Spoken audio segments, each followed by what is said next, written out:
What's up, Trash Talkers?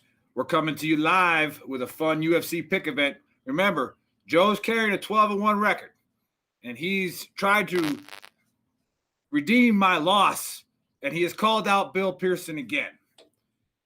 We are 1-1 against the Fister so far this year, and we're looking to take up, go 2-1. Just so you all know, it's going to be a competition. So there's going to be a coin flip, and then whoever wins gets to pick the odd or even fight.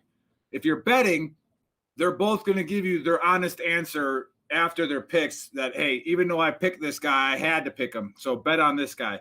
Again, Joe's 12-1, Trash Talkers, so you better pick it. Now, Bill is scared. Let me tell you why Bill's scared. He was drinking a Coke Zero when we were doing our mic check. I mean, he's so nervous that he can't even handle a beer before the show. So anyways, without further ado, welcome Bill, UFC expert from Mother Russia, and Joe Britson from the great United States of America. We'll be picking East versus West. What do you got, Joe? If I could unmute my mic first, go would be better. But man, I'm freaking stoked to be here. I cannot wait to give Bill another crack at it. I give him credit where credit is due. It was a rather haphazard challenge on the UFC picks last time. I think he may have been shooting from the hip, Fisters do. But anyways, we're giving them ample time to prepare, and we're going to see who can pick these fights. So I have brought a Stop Soldier Suicide coin. It's official. On the 22 is heads. The back on the writing is tails. So we'll just go on the honor system. I'll flip it. And Bill wins. He gets to pick whether he goes odd or even fights and vice versa. So you want to do that now, or you want to let Bill? I'll tell you what, Bill, why don't you say what's up real quick, and then we'll get to it. Hey, what's up, Trash Talkers? Again, glad to be back supporting this great organization.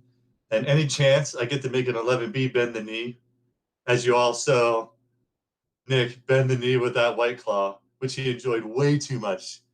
And I didn't graciously let him take a triple par. What you guys didn't see off the camera.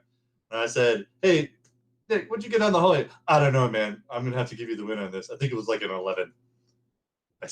He just had a complete implosion because he didn't have a fister to sit there and rub his head and tell him it's going to be okay. Just like you need in combat all the time. Like, make the bad man stop, Bill. And that's pretty right. So on the official scorecard, which was Bill's, we actually tied. If we were playing match play, I destroyed him. I won the White Claw challenge. He drank 4 of them. I drank 2. You had 3 mulligans you needed to defeat the 11 Bravo. So you played by the rules. It was okay. I accepted defeat. You played a pretty bad round, and you needed the 11 Bravo to go the wrong way so that you could put us back on course, because you guys do like land nav with mills and shit. So that's awesome. So Joe, go ahead and flip the coin, and we'll see who's going first. Oh, real quick, Joe. I just want to rock with it. Point out that again, in 11B said you needed me to go the wrong way.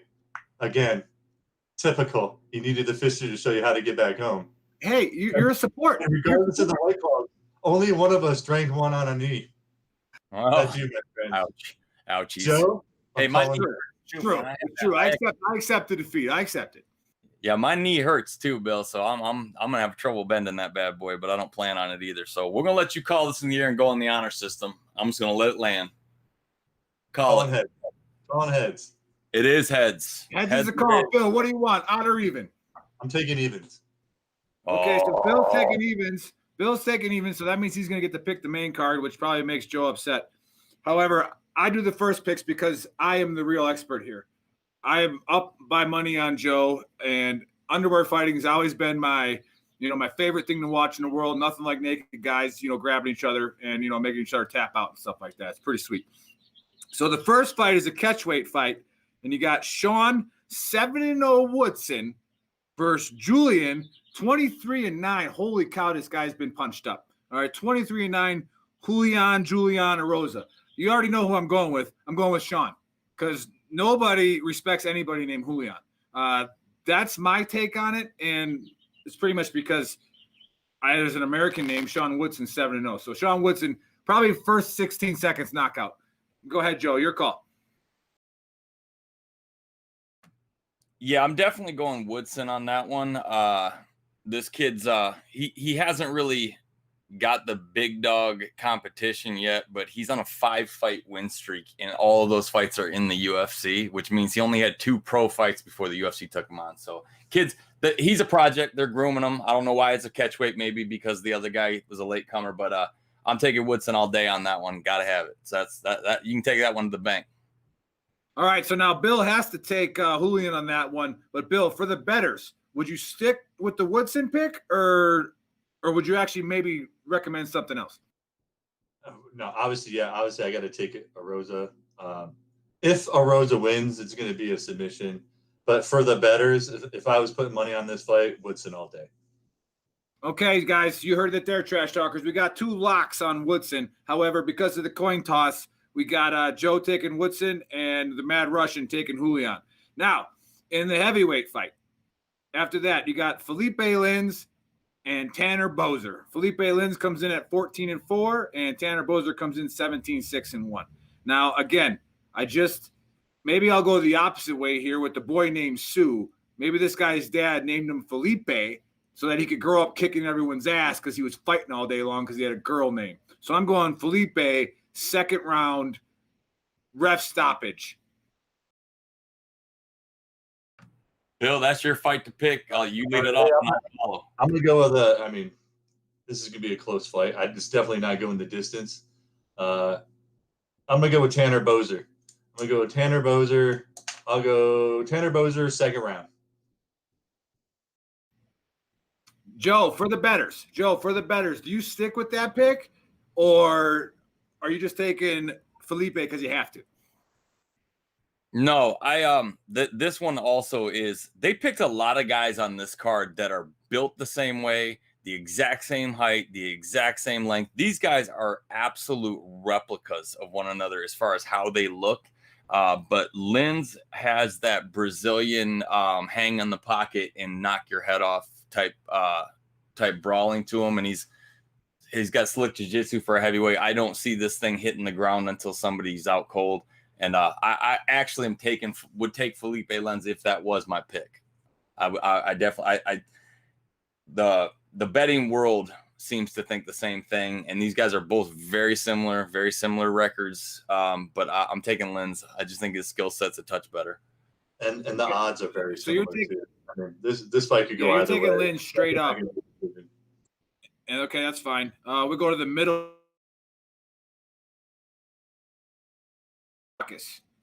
Now, Kyle Dawkins.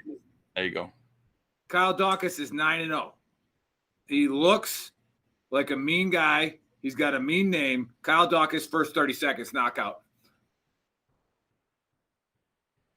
Okay, Joe, that's my pick. I'm absolutely taking Brendan Allen on that one.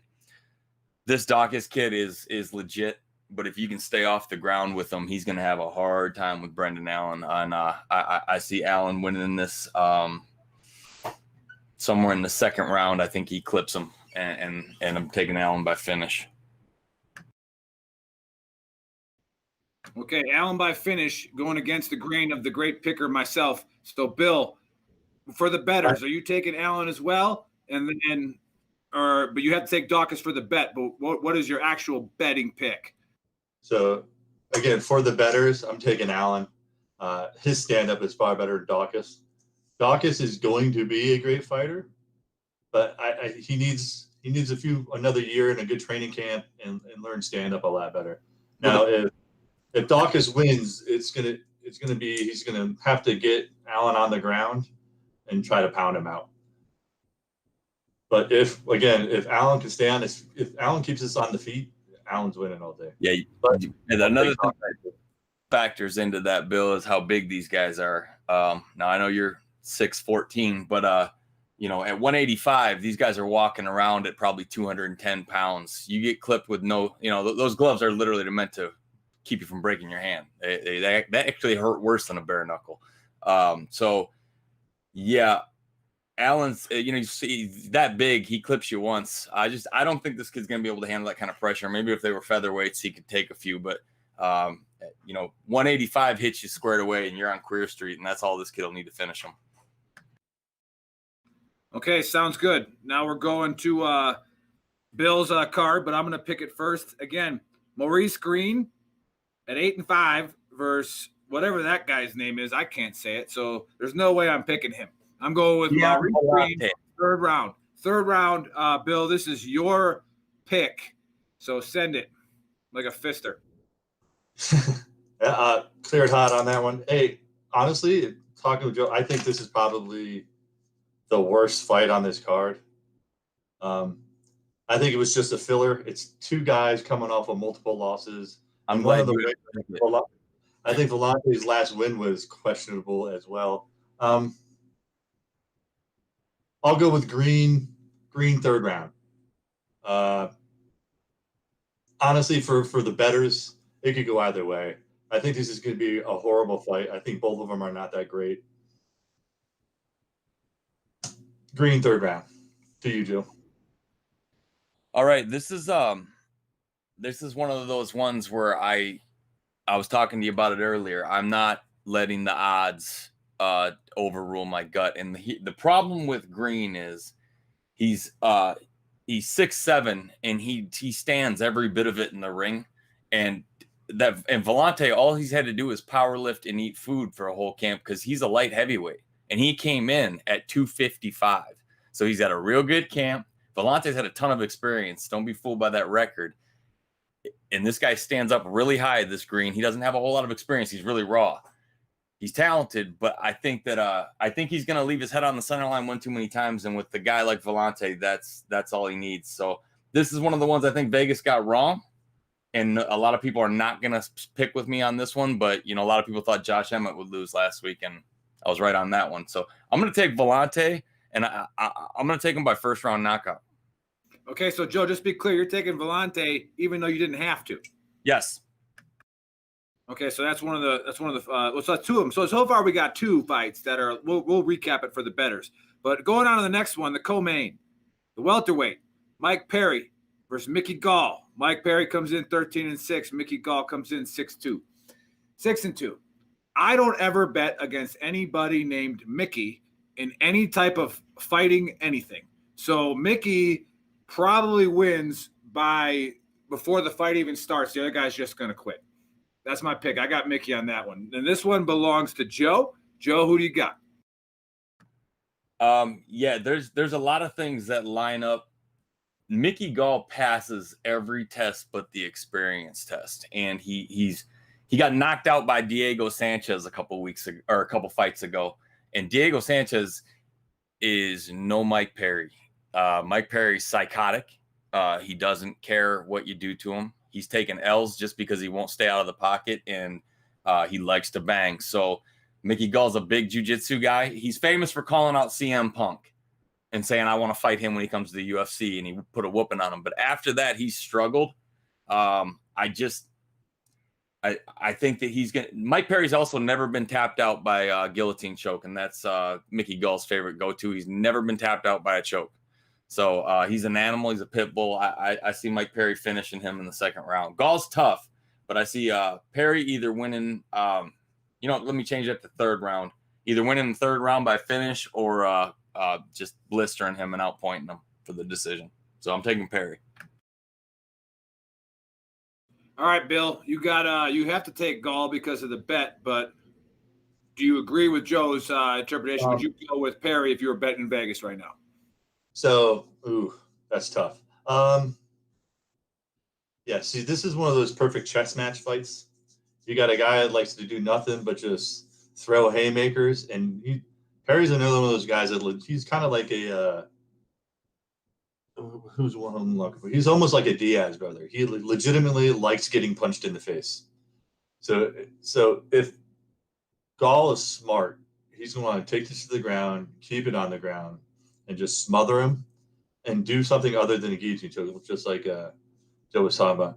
But if he tries to keep this standing, that's exactly what Perry wants to do. He wants to get in the middle of the ring and just throw hooks with this dude.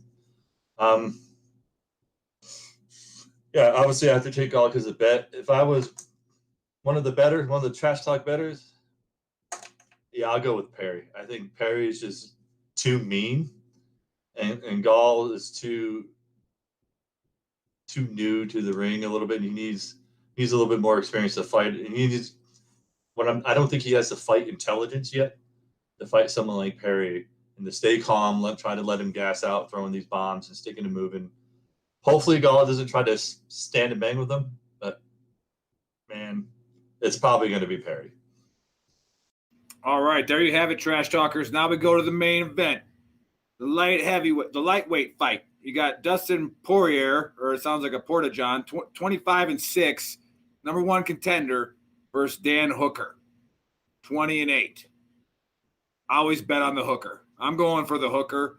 Probably fourth round injury, kind of like our golf match. I had to leave on an injury. Fourth round, Dustin Poirier, towel gets thrown in. He's Dunskies.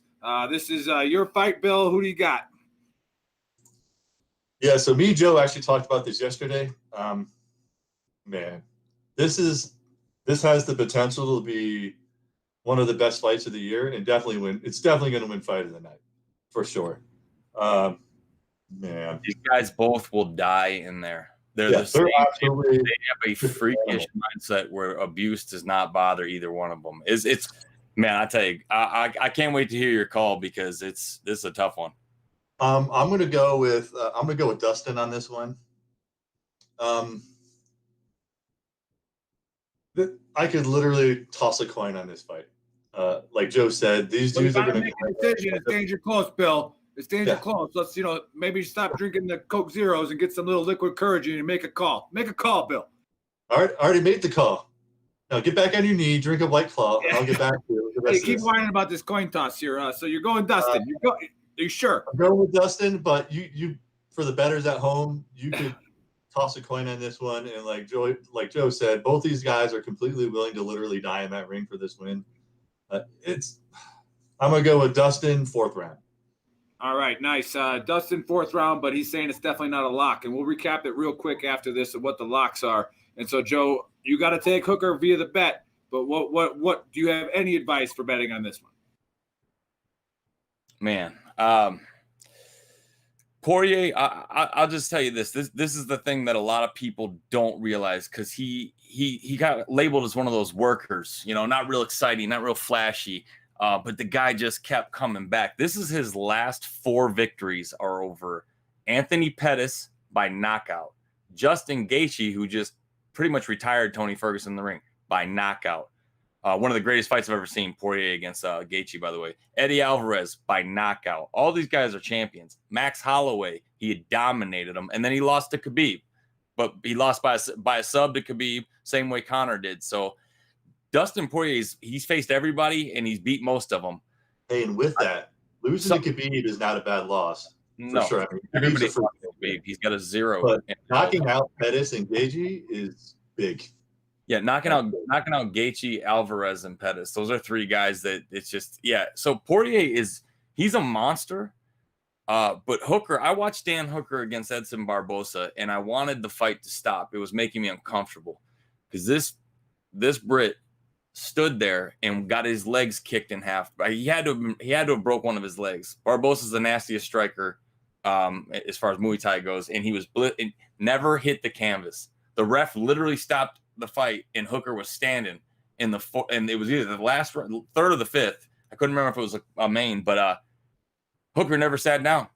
I mean, he looked like the elephant man. He was blistered up and punched. So Poirier's not gonna finish him. I just don't see that coming. And I think if Hooker can get one of those momentum swings late in the 3rd, I'm gonna go. I'm just gonna go ahead and roll with it and say Hooker.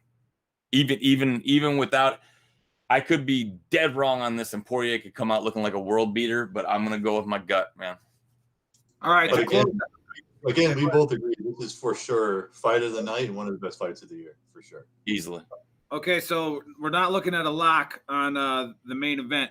I think I'm not taking notes very well because that's what I got a Fisher for, a glorified RTO. He can write all this shit down for me. But so the first pick, Joe goes with Woodson. Mostly because you don't know how to write. Sure, but that's why you support it. So you guys need the guys kick doors down. That's me, the real men, and then you got the guys who are a little more intelligent, and can write some stuff down, read some books that don't have pictures. But why kick the door when I can just blow the whole building up? Right, exactly. Why You know not? where the weight room is? Yeah, the weight room I'll is over, check it. over I'll check there. Yeah, I'll check. Don't, Big hey, rock. don't try to get by. You might get caught in the traps. Raps. Yeah, that's the old Paris saying. So we got so the first lock of the night is the first fight, the catchweight fight. So Joe got to pick Woodson because he got the first pick, but we got Joe on Woodson, but it's a lock. So thumbs up on the lock on that one. I think Woodson's a lock to bet on. And then Felipe and Bozer, and correct me if I'm wrong, Bill, but you took Bozer, right? Right. So Bill took Bozer. Joe took Felipe. Is that a lock? I didn't think that one was a lock. I think that's a kind of a flip again, right? Honestly, if you're gonna squeeze that bet in there, see, I would say parlay them all, because if you throw if you throw Felipe in there and Volante and Hooker win, you're talking about a really big payday. Now, don't do a huge parlay on it, but I do like that Felipe as a lock, because if you're going to do a parlay and make some money, you need a couple. And I think that one's I think he's going to finish him. Okay, yeah, so I'm going to change this up a little bit. I'm just going to go with the picks and then let you guys go with your actual betting options. Give you a couple minutes on that. We have Brendan Allen and Dawkins. Joe, you took Allen, right? All the way. Yeah, even if I didn't. Yeah, that would have been my pick in the competition and if I was betting. Right, and then Bill, in the heavyweight, you took Maurice, correct? Just double tapping. Yeah, so I took Green, and I would have took him anyway. And with the Allen Dawkins fight, I had to take Dawkins, but again with Joe, I would go with Allen all day on that one. Okay, so Allen's a lock, Woodson's a lock. Then we got Perry and Gall. Joe, who'd you take in that one again? You took Perry, right? Yeah, I took Perry. I just think he's too much for that kid. And then in the main card, we got the split. We got Dustin with Bill and Dan Hooker with Joe. So Joe, give us three to four betting scenarios. Give us your locks, regardless of the Fister competition. Give us your locks, and then after that, Bill, you got the last word because you're the reigning champ. And I am no longer on a knee because we have a new competition. So my knee is up. So Bill gets last word because he's the champ. Joe, give us 3 to 4 bet scenarios that you have locks or whatever, and then Bill, you get your bet scenarios, and then I'll close out the show. All right. I'm for the betting. If you're really gonna bet, prelims are available. So do not forget about Pena against Kamaworthy. I'm taking. Let me get this kid's first name, Luis Pena. That's the last fight of the prelims. Put that on your parlay card as a lock. Then take Woodson. If I was going with an actual lock parlay, we can make some money. I'd take Pena, Woodson, Brendan Allen, Mike Perry, and if you want to get gutsy, I really do think Gian Volante is going to connect with Maurice Green and knock him out, and that he's a plus 200. So if you go Perry, Volante, Allen, Woodson, and Pena and parlay that, you don't have to put a whole lot of money up to get some good money back on that one. I paid for my whole first Vegas trip with a 6-fight parlay, and I bet on all favorites. But when you hit a 6-fight parlay, Nick, you know how rare that is. They pay. So if you can squeeze a couple of underdogs in your parlay, you're really looking at some money. All right, Bill, you heard the lock from Joe. Bill, what do you got for the bettors out there? Joe's 12-1, so good luck. Hey, going again. With the prelims, I'll knock out all the prelims. I'll give you Pena, Sato, Hansen, and Zalal. Woodson, I'm with him on that with the lock. Joe is probably right with Volante.